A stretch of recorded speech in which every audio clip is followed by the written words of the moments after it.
I am so excited.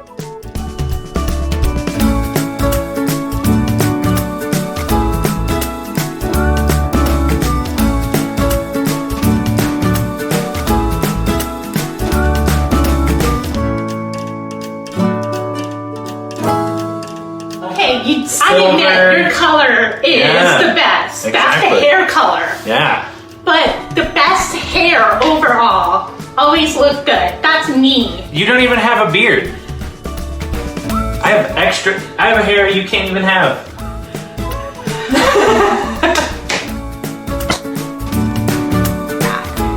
All you have to do is share, comment, and like, and it'll be so much fun.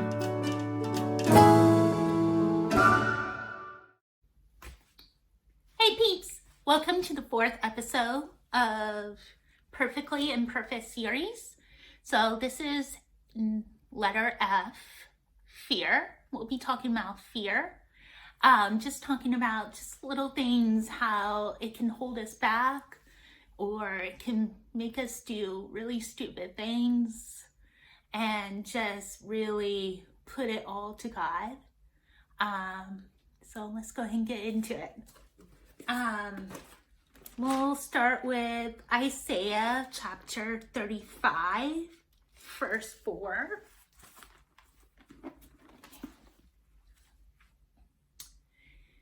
Say to those with fearful hearts, be strong, do not fear. Your God will come. He'll come with vengeance, with divine retribution. He will come to save you.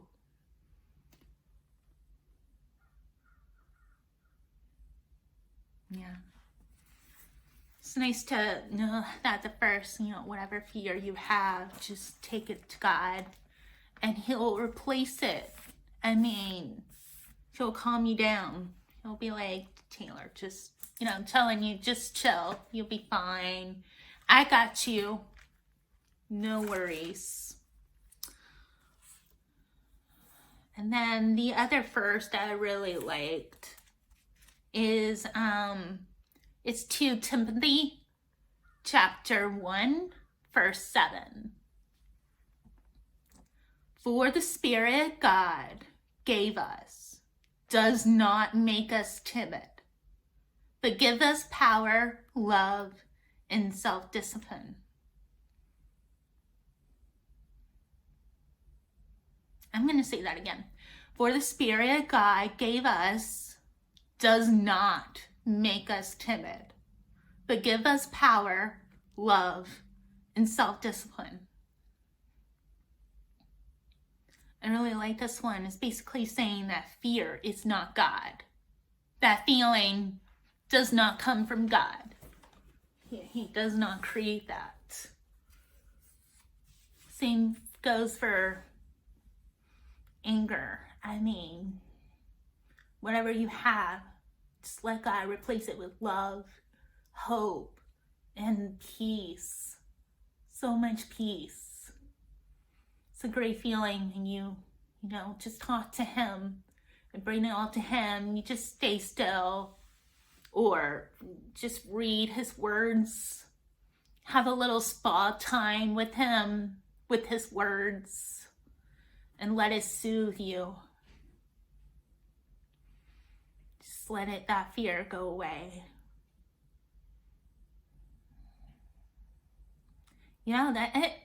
Talking about fear, it reminds me of that song. Fear is a liar, or Fear He is a liar. Either one, but it's by Zach Williams. But it was a great song. You should listen to it. I really enjoy that song. And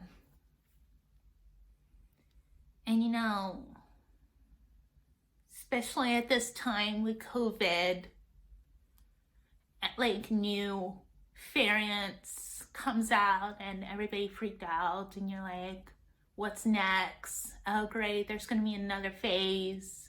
For me, when I found out from my firm, they start to change the rules. Like, you need to wear a mask wherever you go.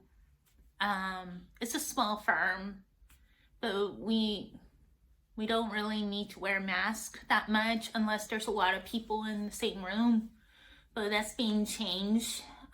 So my little fear turn on where, oh great, I'm gonna miss a lot of words.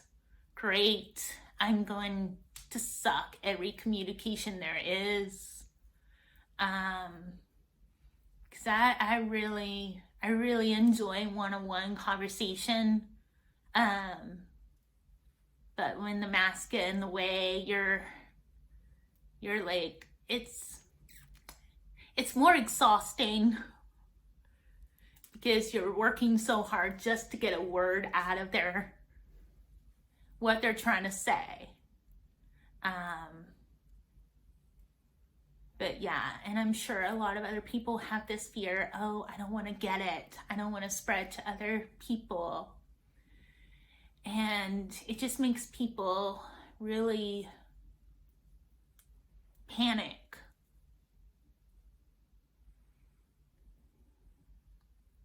Not everyone, but I know a lot of people can panic over it. You know, it reminds me of, the story of Jesus calming the storm. And I don't know who I talked to. It's probably my mom about a retreat, talking about how the disciples react to the storm. And they obviously, all of them have different personalities. And it makes you think, how did they react? Do one of them pray? Do one of them immediately freaked out? Did one of them hide? Did one of them make orders telling them what to do? I don't know. It just makes you really think, like, okay, which one's which? Okay, if that were to happen, how would I react? And it gets you to think about it a lot. And honestly, if it's that situation, I would freak out, to be honest. And I would tell people what to do. I'm like, what do we need to do? We need to have a plan. I need a plan.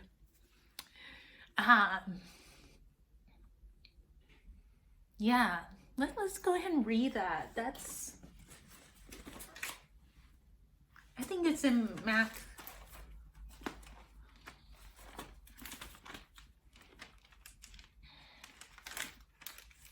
I know I saved it at one point. Yes. Jesus calms the storm. It is chapter 8, Matthew chapter 8, verse 23. Then he got into the boat, and his disciples followed him. Suddenly, a furious storm came up on the lake, so that the waves swept over the boat. But Jesus was sleeping. The disciples went and woke him, saying, Lord, save us. We're going to drown. He replied, You of little faith, why are you so afraid? Then he got up and rebuked the winds and the waves, and it was completely calm. The men were amazed and asked, What kind of man is this? Even the winds and the waves obey him.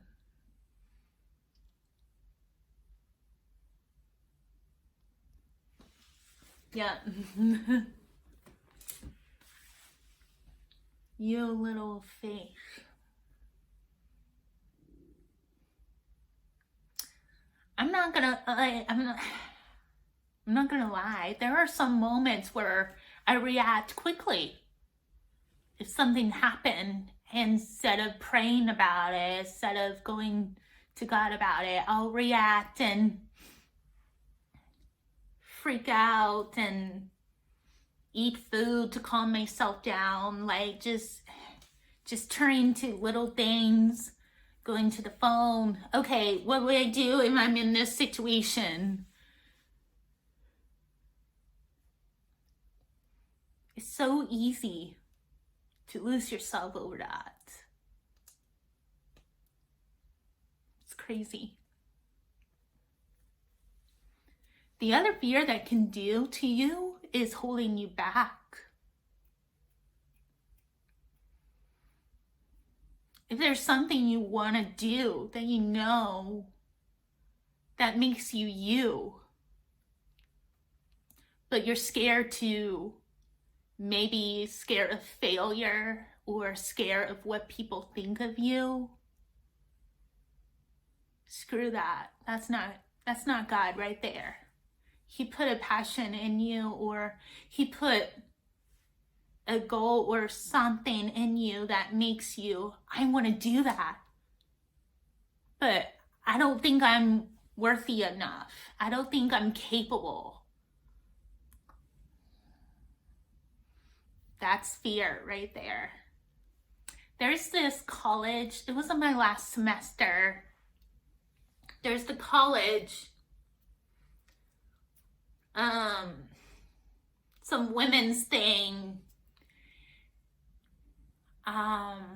where they talk about all of their achievements in a male dominant field. And there's this quote that really got to me was, what will you do if failure does not exist? It's almost like saying what you want to do if fear does not exist. At the time, I was scared of staying at home and not able to achieve my dreams of living in Charlotte or in the East Coast, like mainly in Charlotte. Because I apply for that job every year of 5 years. And when I already have a job in Oklahoma, I thought, well, I guess this is the best I can do. But when I saw that, I'm like, what am I doing? What do I have to lose? Let me go ahead and apply it again. And I apply at every firm there is in Charlotte, and got the offer letter a couple months later. And I still print that out and I put it on my desk. What you want to do if failure does not exist. And it reminds me, as I'm working, if you want to get to a certain goal, but you're thinking, oh, well, I'm too young. Oh, maybe I'm not there yet. And there's always something. You'll always think of an excuse. And that's fear talking.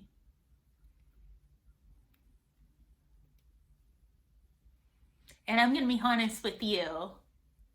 Over Thanksgiving break, I made a video on this topic. And I ended up talking about school. What I went through. And it feels so weird talking about fear, like overcoming them, what's holding you back when you are holding something back. Like, I don't know how to explain this, but when I thought of And She Did, the main thing that I was thinking, I need to talk about school. I need to talk about, bring awareness to teachers and people to understand what I went through, and say the things that are helpful and those are not helpful. And trust me, I tried making those videos several times every year since I started, and she did, and I ended up deleting them because I was scared to share them. I was scared to share, to expose what I think, what I went through, expose so much hurt, so much anger that I went through at school, and afraid what people think of me when I share that. But really, I was a kid.